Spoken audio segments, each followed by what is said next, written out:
बीती 31 जुलाई को हरियाणा के नूंह में वीएचपी द्वारा एक ब्रज मंडल यात्रा निकाली गई। ये यात्रा नूंह के नरहलेश्वर मंदिर से फिरोजपुर झिरका के शिव मंदिर से होते हुए पुनहाना के राधा कृष्ण मंदिर तक जानी थी। दोपहर 1 बजे जब ये यात्रा बड़कली चौक पहुंची तो चारों तरफ से लोगों को घेर लिया गया। लोगों पर पत्थर बरसाए गए, गोलियां बरसाई गई और जान बचाने के लिए लोगों ने जो कुछ भी किया उसे सुनकर आपके रोंगटे खड़े हो जाएंगे। अपनी जान बचाने के लिए पुलिस वालों ने अपनी वर्दी तक उतार कर फेंक दी। एक टीवी पत्रकार ने अपने हाथ पर बंधा कलावा तक उतार कर फेंक दिया। वहां से गुजर रही एक महिला मजिस्ट्रेट ने अपनी 3 साल की बच्ची के साथ एक गैराज में छुपकर अपनी जान बचाई। जान बचाने के लिए लोग नरहलेश्वर मंदिर की तरफ ही भागने लगे, लेकिन मंदिर के चारों तरफ बनी पहाड़ियों में से इन लोगों पर गोलियां बरसने लगी। धीरे धीरे दंगाइयों ने वहां तांडव मचा दिया। इसी कारण वहां की पुलिस ने भी हाथ खड़े कर दिए।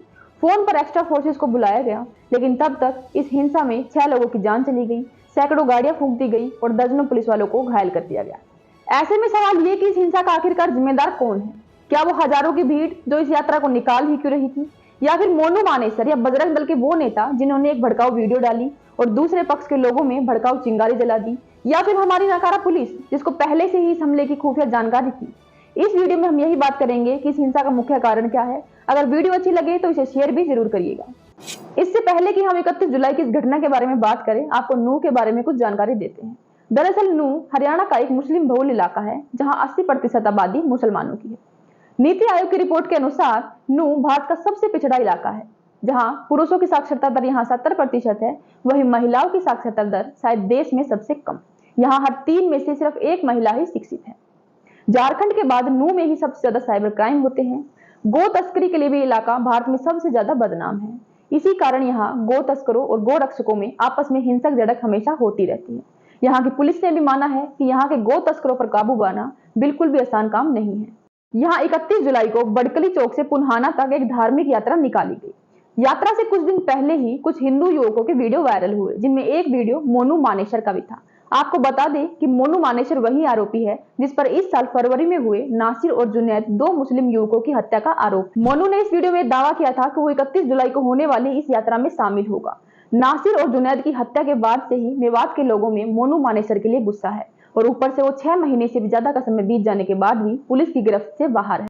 ऐसे में कुछ मुस्लिम युवकों ने मोनू मानेसर के लिए भी धमकी भरे वीडियो जारी किए और ज्यादा से ज्यादा लोगों से अपील की कोई यात्रा वाले दिन यात्रा के मार्ग में इकट्ठा हो।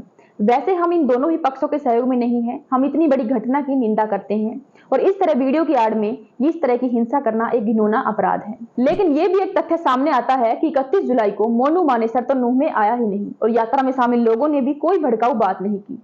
तो इस तरह शांति से चल रही इस धार्मिक यात्रा पर आखिर हमला क्यों किया गया? ये इतना डरावना था कि लोगों के डर की तो हम सिर्फ कल्पना ही कर सकते हैं।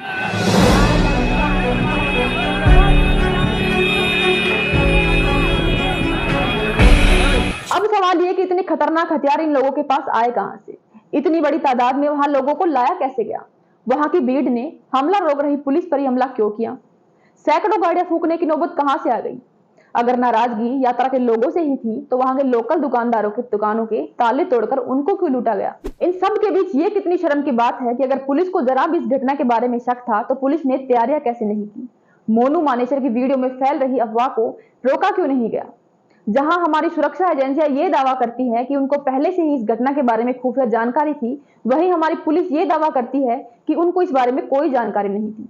आप देखिए कि इतनी बड़ी घटना हो जाने के बाद भी हमारी सुरक्षा एजेंसियां और पुलिस आपस में कोऑर्डिनेट तक नहीं कर पा रही हैं।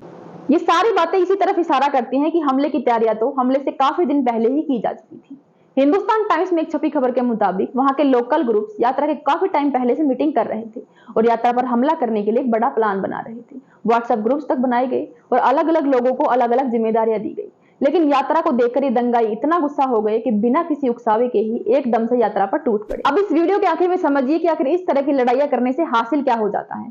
जब बात जात या धर्म के लिए लड़ने या मरने की आती है तो कोई भी देश के बारे में नहीं सोचता, बल्कि हर बात अपनी साख पर लेता है।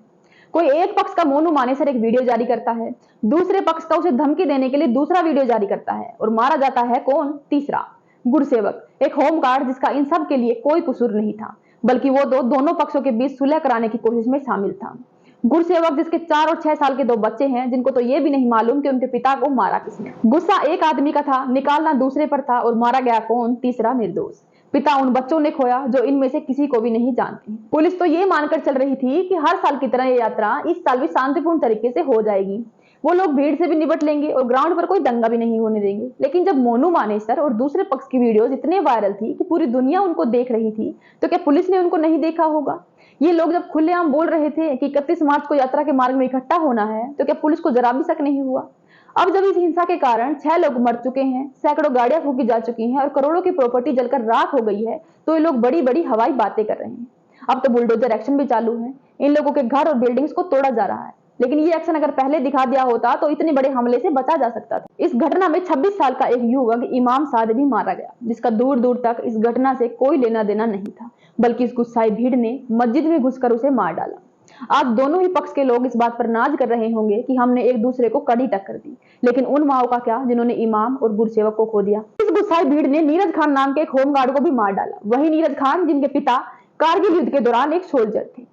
क्या ये भीड़ उस बाप की आंखों में आंख डालकर ये जवाब दे पाएगी कि अगर ये लड़ाई मजहब की है तो नीरज खान के वो पिता जो एक मुस्लिम होकर भी इंडियन आर्मी में शामिल थे, क्या ये भीड़ उनको यही इनाम और तसल्ली देगी?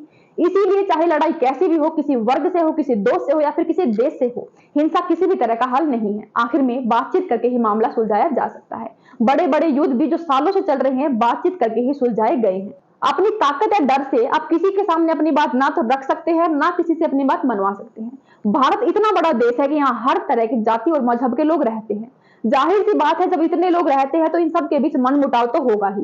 लेकिन क्या हिंसा करके और एक दूसरे को मार के ही जीता जा सकता है?